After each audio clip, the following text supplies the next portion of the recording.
trabajo este tema porque desde que empiezo la universidad empiezo a trabajar con grupos juveniles, eh, especialmente en Ciudad Bolívar y otros territorios vulnerables, y ahí digamos empezamos a hacer conciencia de esta amenaza, de la amenaza del paramilitarismo.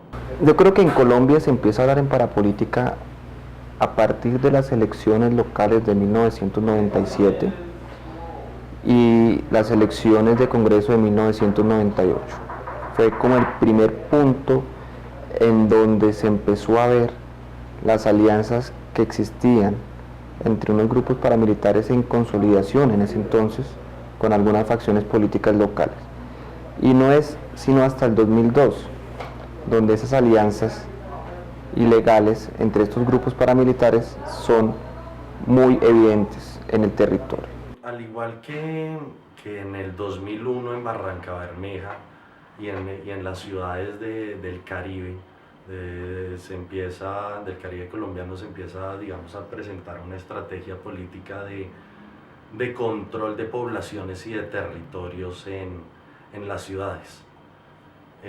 Más allá de el discurso que expongan los actores o concretamente, pues ya dijimos por qué el paramilitarismo, es evidente que hay unos intereses económicos, unos intereses del control de las poblaciones para tenerla dominada y de esa forma mantener también un control político sobre las mismas.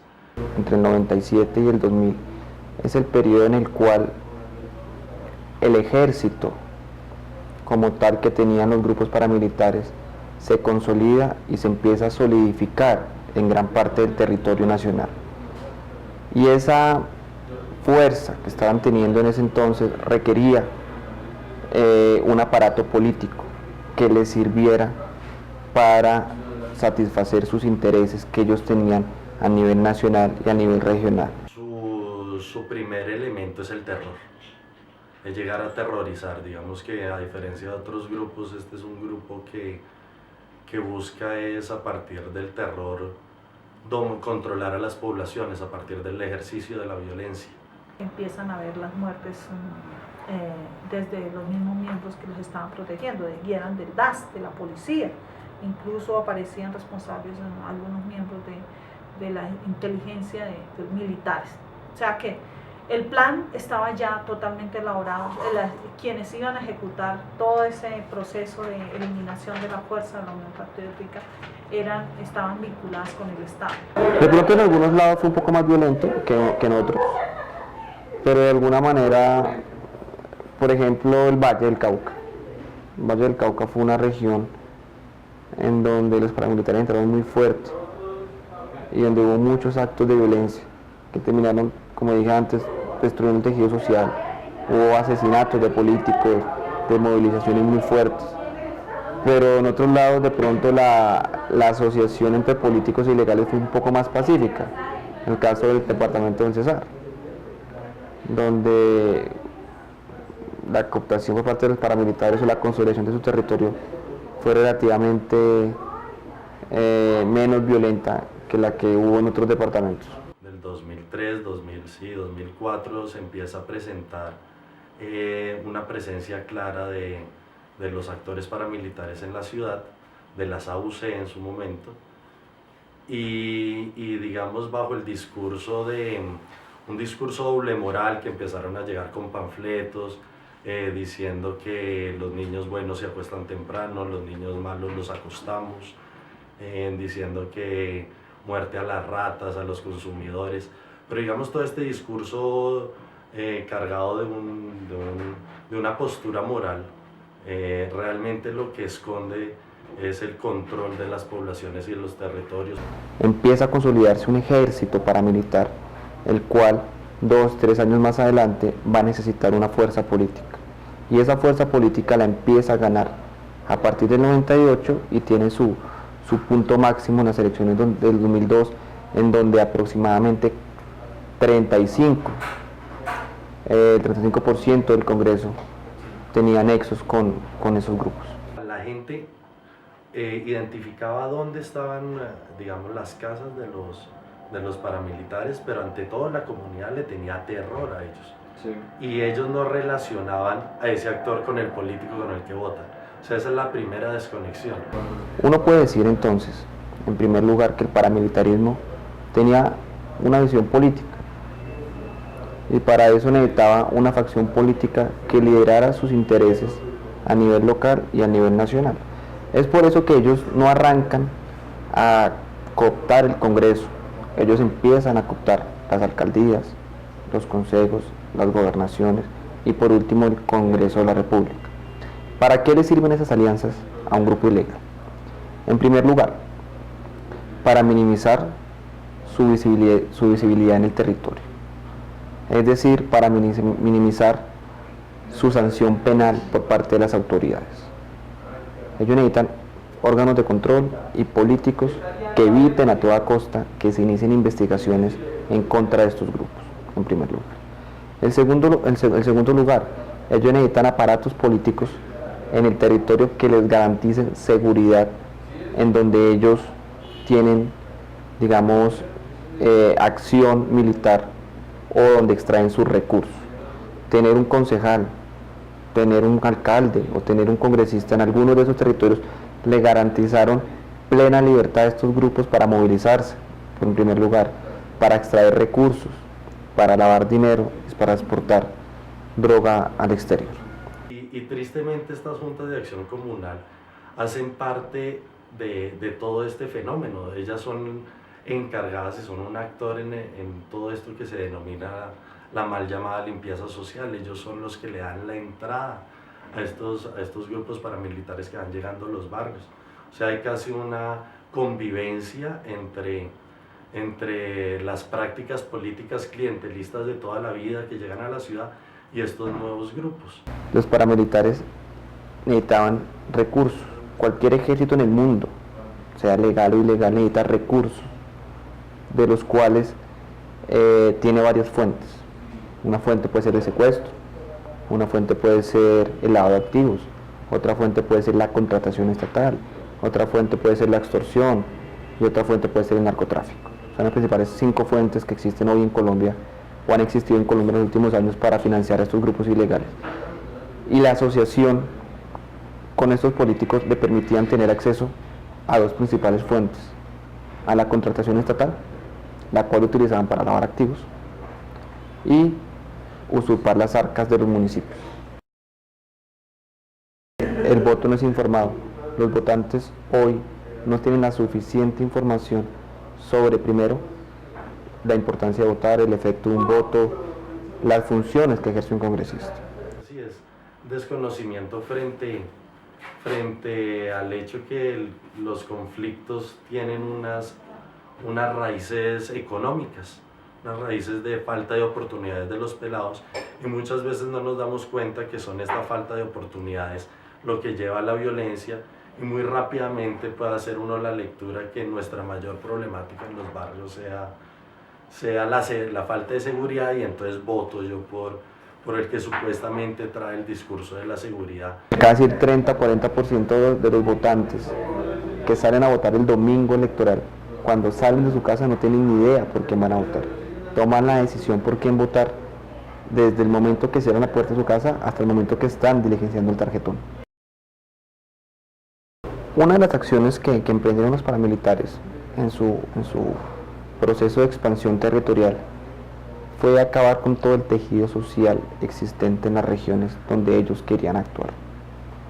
El Catatumbo, el Meta, el Urabá, Córdoba, Valle, fueron regiones en donde cuando llegaban los paramilitares llegaban acabando el tejido social. Y digamos, esas acciones violentas hicieron que la gente, en primer lugar, no confiara en su Estado, no confiara en las instituciones y por lo tanto no confiara en la democracia. Y empiezan las matanzas selectivas a los dirigentes o las cabezas más visibles de todo ese proceso, y a buscar también a los delegados de las FARC que ya estaban elegidos dentro de esa campaña que se hizo electoral. Y empiezan las matanzas, las bombas en las sedes, maten. Entonces matan primero a Posada, luego matan a Pedronel Jiménez Posada en Cali, a Pedronel Jiménez Obando en Villavicencio, y de ahí para allá empiezan las desapariciones. Incluso en el sepelio de Pedronel Jiménez Obando desaparecen a un concejal de San José del Guaviare. Vamos a hablar, digamos, del otro caso que conocimos en Barranca Bermeja, donde este ingreso de los paramilitares que ya hablábamos fue a sangre y fuego. Es a partir del terror, de la violencia. Se da, digamos, una persecución, un asesinato a los líderes comunales en Barranca. Digamos, hay un caso emblemático que es la OFP, la Organización Femenina Popular, que es una organización histórica de mujeres trabajando por la dignificación de las mujeres, porque tengan espacios para su desarrollo como seres humanos, como madres, como sujetos que pueden producir más allá de estar en la casa.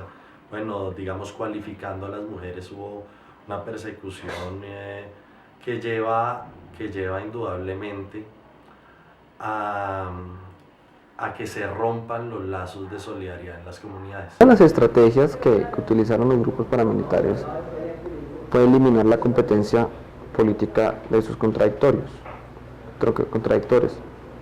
y de esta manera consolidar un único candidato. Y hubo elecciones donde solo había un candidato, en Sucre, en Bolívar, en algunos municipios de Córdoba. Se dieron casos en donde solo había un candidato. Y esto fue una estrategia utilizada por los paramilitares, con un constreñimiento armado muy fuerte a los contradictores, que el único objetivo que tenía era eliminar la competencia y posicionarse a ellos como la única fuerza política con oportunidades de ganar en esas regiones. Eso generó un pánico al interior de todo el municipio, pánico de decir yo soy de la Unión Patriótica. Más sin embargo, los líderes continuábamos con ese proceso de visibilización, puesto que nosotros no éramos guerrilleros, ni estábamos trabajando con la guerrilla. Nosotros estábamos trabajando era bajo un programa y una propuesta del gobierno nacional, donde hablábamos de cuáles eran las alternativas de salida para la problemática que vivía todo el municipio. Uno lo que vio en las elecciones pasadas de 2014 fue una consolidación de estructuras políticas locales asociadas al proceso de la parapolítica. Algunos analistas lo han llamado que es la tercera ola de la parapolítica. No fue digamos, un constreñimiento armado como antes. Los hijos, nietos o sobrinos de las personas que llegaron al Congreso de 2014 no llegaron de puerta en puerta con un fusil largo como lo hacía en ese entonces Jorge 40 en el Atlántico, en el Bolívar o en la Guajira. Lo hicieron de diferentes maneras. La primera es, pasamos de un constreñimiento armado a un clientelismo de mercado totalmente aberrante. En primer lugar, se compraron conciencias, se compraron votos. Los límites de las campañas no se respetaron. Las campañas a Senado y a Cámara de Representantes en algunos departamentos terminaron costando $3 millones. ¿Plata proveniente de dónde? De varias fuentes. La primera, de lavado de activos en algunas campañas. De hecho, ya hay investigaciones de algunos congresistas electos que terminaron, digamos, sirviendo de actores esenciales para lavar activos. La segunda fuente fue la contratación estatal. Otra acción muy recurrente que utilizaron estos personajes de la tercera ola de la parapolítica y muchos adicionales que no necesariamente están encasillados en esta categoría, fue lo que se llama de alguna manera tratar de engañar al elector mediante los programas de subsidio estatal que tiene el gobierno colombiano. Entonces iban de vereda en vereda diciéndoles a los habitantes de esos territorios que si no votaban por ellos no iban a volver a recibir subsidios de familias en acción, subsidios de jóvenes, todos los subsidios estatales que tiene el gobierno. A nivel de Congreso es un delito un poco más borroso por varias razones. Si hablamos de Senado, estamos hablando que es una circunscripción nacional. Por lo tanto, uno podría entender que no existe transhumancia electoral. Porque si yo vivo en Leticia, yo puedo votar por un candidato de Senado que viva en Guajira. Pero en las elecciones pasadas vimos que, si bien eso puede ser cierto, se evidenció un tercio de votos gigante, tal vez mayor al que se evidenció en las elecciones pasadas de 2011. Eso pasó en Soledad Atlántico, en Barranquilla y en Sabaneta, Antioquia. Fueron 3 municipios muy claros en donde vimos cómo políticos, sobre todo el Partido Conservador, trastearon electores para que votaran por ellos, con el fin de dejarlos inscritos en el municipio a donde los llevaron para que ejerzan su voto en las elecciones de 2015. Y cuando hablamos de Cámara de Representantes, pues es una dinámica un poco muy parecida a la del Senado. Uno lo que puede decir que el trasteo de votos es un delito muy recurrente en las elecciones de alcaldes, en las elecciones de consejo, y que tiene como principal consecuencia es que ciudadanos que no viven en un territorio, que no conocen nada de ese territorio, terminen influyendo sobre las decisiones políticas que en ese territorio pueda haber. Desde el Estado hay que hacer un trabajo cada vez más fuerte de depuración de las Fuerzas Armadas y de los grupos de inteligencia. Mientras no haya unas Fuerzas Armadas que realmente tengan una ética sobre el ejercicio y el control de la fuerza y el ejercicio de la fuerza y del poder, y saber que es en función de, digamos, de los derechos de las personas, de los ciudadanos, digamos que el escenario va a seguir siendo un escenario complicado. En Colombia no hay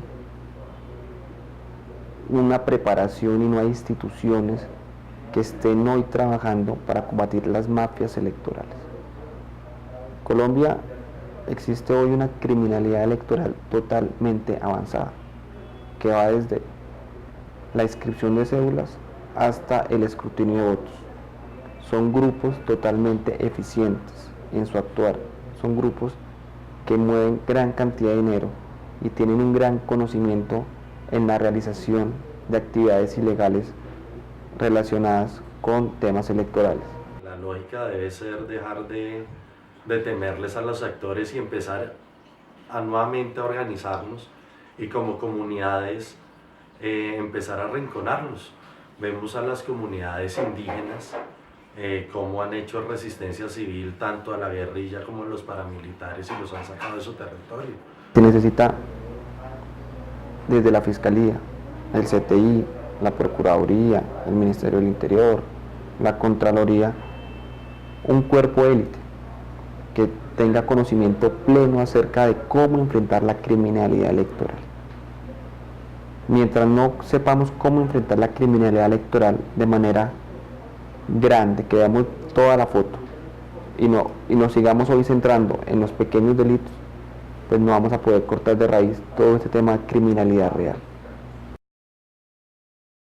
Es fundamental en La Habana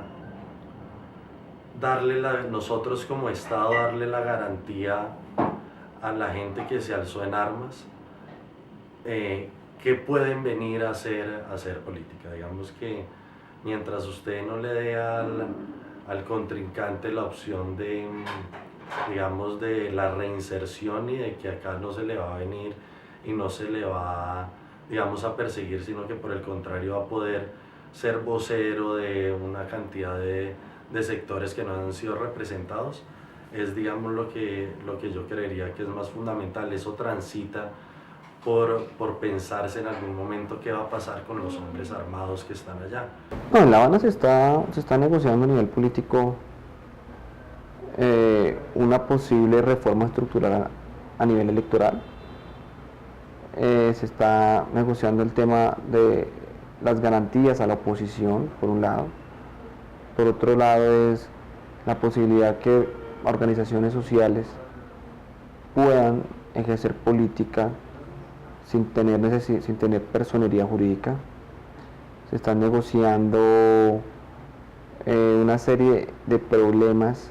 Se está negociando, digamos, una posible nueva estructura a nivel electoral. un tema, digamos, de esos fundamentales del el tema económico, ¿no? El tema de cómo darle oportunidades a los jóvenes para que en el día de mañana no tengan que recurrir al malandreo, a la delincuencia para tener un bienestar, o un supuesto bienestar económico, sino que se les den realmente oportunidades económicas. Yo creo que si alguna transformación habría que hacer para evitar el reclutamiento de los jóvenes en los barrios es darles oportunidades a los jóvenes.